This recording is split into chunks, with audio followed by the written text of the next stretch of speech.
hello friends की खबर मैं आयुष आपनालोके चाই আছে MLD क्रिएशन আহিনৰ আবেলি ধাৰাবাহিকখনৰ আজিৰ খণ্ডটো চাবলৈ বহুত বেছি ইন্টাৰেষ্টিং হ'ব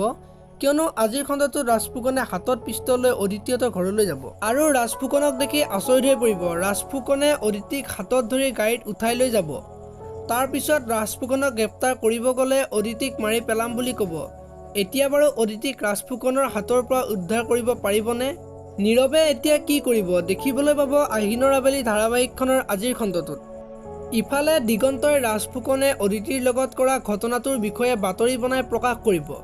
আৰু অদিতিক ৰাজফুকনে 15 বছৰ আগতে কি কৰিছিল এই সকলোবিলাক কথা সাংবাদিকৰ আগত ক'ব এতিয়া বাৰু ৰাজফুকনক ফাঁচি ঘোষণা কৰিব নেকি দেখিবলৈ পাব আহিনৰ আবেলি ধাৰাবাহিকখনৰ আজিৰ খণ্ডটোত গতিকে আহিনৰ আবেলি ধাৰাবাহিকখনৰ আজিৰ খণ্ডটো চাবলৈ বহুত বেছি ইন্টাৰেষ্টিং হ'ব আপোনালোকে আহিনৰ আবেলি ধাৰাবাহিকখন চাই কেনেকুৱা পায় কমেন্ট কৰি জনাব